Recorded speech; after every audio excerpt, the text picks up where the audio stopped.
آدمی برائی کو اچھائی اور بدعت کو سنت سمجھ کے کرتا جاتا ہے اس کو پتہ ہی نہیں. جیسا کہ قرآن میں اللہ نے فرمایا یحسبون انہم یحسنون صنعا، وہ سمجھ رہے ہیں کہ ہم بہت اچھا کام کر رہے ہیں.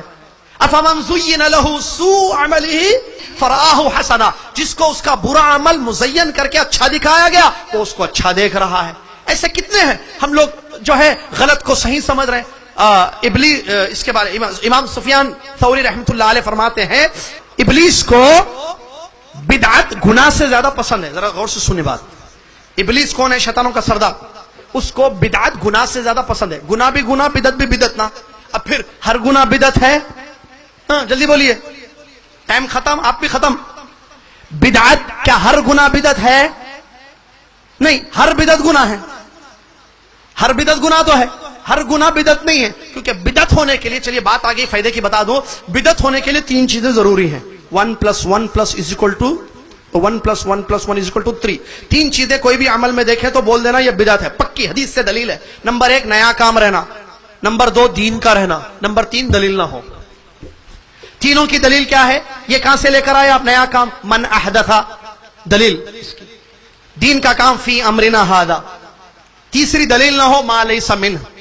ہمارے استاد فضیلۃ الشیخ محمد الجیزانی حفظہ اللہ نے کتاب لکھی ہے اصول البدع پر، قواعد معرفت البدع پر. انہوں نے اس میں بڑی اچھی بات یہ لکھی ہے 3 چیزیں عمل میں. نیا کام ہونا، نبی صلی اللہ علیہ وسلم نے نہیں کیا ہے، نبی صلی اللہ علیہ وسلم نے کرنے کی اجازت نہیں ہے، بعد والوں نے کیا ہے. اس کو نیا کام ہوا نہیں ہوا. اچھا یہ مائک نیا کام ہے نہیں ہے؟ بعض لوگ بولتے اچھا بدعت بول کے بہت تقریر کیے. مائک پکڑ کے تقریر کرنا بدعت نہیں ہے. جیسا وہ کراچی کے بعض لڑکے بس میں جب تقریر کرنے گئے تھے ایئرپورٹ پہ ہم، تو ان لوگوں نے کہا اچھا اب بدعت بول رہے ہیں، احرام کی بدعت، حج کی بدعت. بس میں مکہ جانا بھی تو بدعت ہے، رسول صلی اللہ علیہ وسلم اونٹ پر گئے تھے. اب بولو ارے ہو علم نہیں، تفقہ نہیں، ہو نہیں سمجھ میں نہیں سمجھ. 3 چیزیں دیکھ لو آسان. یہ ایک چھوٹا سا گفٹ کس کے لیے؟ بھیونڈی والوں کے لیے. 3 چیزیں چیک کرنا. نیا کام ہونا، ایک نیا کام، گھڑی پہننا نیا کام ہے یا نہیں ہے؟ اب گھڑی بدعت ہے یا نہیں ہے؟ ٹھیک ہے 3 چیزیں دیکھیں گے. نمبر 2 دین کا ہونا، گھڑی پہننا دین کا کام نہیں، دنیا کا کام. گاڑی چلانا، بس میں جانا، مائک پہ تقریر کرنا، یہ دنیا کا کام ہے. دین کا کام ہونا نمبر 2. نمبر 3 دلیل نہ ہو اس کی.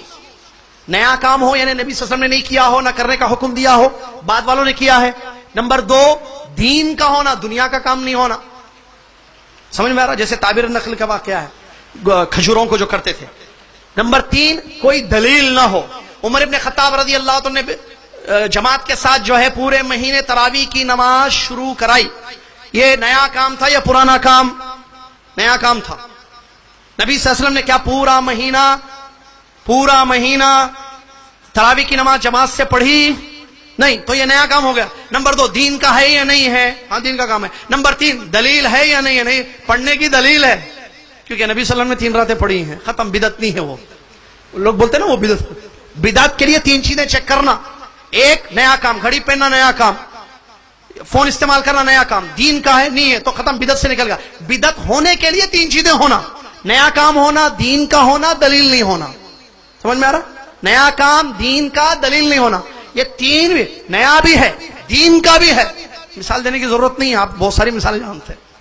ایک آدمی خاص طور سے نماز کے بعد کوئی خاص ذکر کر رہا ہے نیا، جیسے ان لوگوں نے کیا تھا نا، ارے وہ لا الہ الا اللہ، وہ ختم ہوگا مسئلہ، وہ پورے باتوں میں ذہن سے نکل گئے. وہ جو عراق میں پڑھے نا سبحوا میاں کبروا میاں، آگے بعد اللہ تیرا شکر ہے الحمدللہ، یاد دلا دیا اللہ نے. تو اس ایک آدمی نے سب کو جو پڑھوایا تھا کہا سبحان اللہ پڑھو 100 مرتبہ، سبحان اللہ پڑھو 100 مرتبہ. دین کا کام ہے یا نہیں ہے؟ ہے. نیا کام ہے. ایسا اجتماعی ذکر ہوا نبی صلی اللہ علیہ وسلم کے دور میں؟ نہیں. دین کا کام ہے. کوئی دلیل ہے اس کی؟ نہیں ہے. اسی لیے صحابی رسول نے منع کر دیا جب ان کو جا کر بتایا گیا کہ آؤ دیکھو عراق کی ایک مسجد میں بیٹھ کر لوگ سبحان اللہ، اللہ اکبر یا لا الہ الا اللہ 100 مرتبہ پڑھ رہے ہیں، ایک نیا کام ہو رہا ہے. وہ فوراً دوڑتے ہوئے آئے. صحابی آ کر کہتے ہیں کیا کر رہے ہو یہ تم لوگ؟ یہ سبحان اللہ پڑھوا رہے ہو، سارے لوگ سبحان اللہ، اللہ اکبر، لا الہ الا اللہ 100 مرتبہ پڑھ رہے، کیا کر رہے؟ کہا بھائی نہیں، ہم ذکر کر رہے ہیں. ما اردنا الا الخیر، ہم خیر چاہتے ہیں. من یرید اللہ بہ خیرا یفقہہ فی الدین، فقہ فی الدین نہیں ہے یہ، ہم خیر چاہتے ہیں. اے ابو عبداللہ تو حضرت صحابی رسول نے فرمایا کہ کم من مرید للخیر لم یصبہ، کتنے ہی خیر چاہنے والوں کو خیر ملتا نہیں ہے. تم چاہتے ہو خیر لیکن اس میں خیر نہیں ہے، کیونکہ ابھی صحابہ کی زندگیاں ختم نہیں ہوئی، تم نے لوگوں میں ایک نئی بدعت کو شروع کر دیا. اور ایک روایت میں یہ آیا، انہوں نے کہا یا تو تم جو عمل کر رہے ہو یہ اجتماعی، ایک آدمی پڑھوا رہا ہے سارے لوگ پڑھ رہے، یا تو تمہارا عمل صحابہ سے بھی افضل ہو گیا، یا تو تم لوگوں کے لیے گمراہی کا دروازہ دکھا رہے ہو. وہ لوگ سمجھ گئے کہ دوسری چیز. اس کے بعد ان سب کو مسجد سے نکال دیا صحابی نے. کیا بات ہے؟ کیونکہ ان لوگوں نے دل میں ان کی نیت تھی اچھی کہ اللہ کا ذکر کرے، سبحان اللہ الحمدللہ پڑھنا حدیث میں آیا ہے، لیکن اجتماعی طور پر ایک آدمی پڑھا ہے سب پڑھنا اور 100 مرتبہ پڑھنا اس کی دلیل نہیں ہے، لہذا یہ عمل غلط ہوا. تو سفیان ثوری رحمۃ اللہ علیہ کی میں بات، یا سفیان ابن عیینہ رحمۃ اللہ علیہ کی بات میں بتا رہا تھا اور ختم کر رہا ہوں اس بات پہ کہ البدعۃ احب الى ابلیس من المعصیہ فان البدعۃ قد یتاب منها فان المعصیۃ قد یتاب منها وان البدعۃ لا یتاب منها. بدعت کا کام گناہ سے زیادہ ابلیس کے نزدیک محبوب ہے، اس لیے کہ گناہوں سے توبہ تو ہو سکتی ہے، بدعت سے توبہ نہیں ہوتی ہے. اسی لیے لوگوں کو بدعت میں ڈالنا ابلیس کو زیادہ پسند ہے. کیوں بدعت سے توبہ کیوں نہیں ہوتی، گناہ سے توبہ کیوں ہوتی؟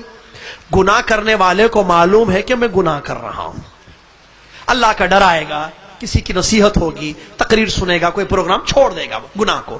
جیسے سگریٹ پینا، شراب پینا وغیرہ سب گناہ ہے نا، یہ سب آدمی کے دل میں ڈر آئے گا، چھوڑ دے گا. اس کو پتا ہے یہ غلط کام کر رہا ہے، لیکن بدعت کا کام کرنے والا اس کو سنت سمجھ کے کرتا ہے، بدعت سمجھ کے نہیں کرتا. کیوں؟ کیونکہ دین نہیں سمجھا، اس لیے سمجھ کی غلطی ہو گئی. دنیا سمجھ گیا، دین نہیں سمجھ. دین سمجھتا تو سنت اور بدعت میں فرق معلوم ہوتا. لہٰذا ابلیس چاہتا ہے کہ لوگوں میں بدعت کو پھیلا دے تاکہ لوگ جو ہے بدعت کا شکار ہو جائے. خلاصہ کلام کیا ہے؟ دین کو سیکھنا سمجھنا ضروری ہے. علماء سے سیکھنا، کتابوں سے نہیں، نیٹ سے نہیں، تقریروں سے نہیں، صرف علماء کی صحبت میں رہ کر ان سے دین کی بنیادی چیزوں کو جو روزمرہ کی جانے والے ہماری عبادات ہیں، جیسا کہ اسلام کے ارکان، ایمان کے ارکان وغیرہ، اس کو سمجھنا بہت ضروری ہے.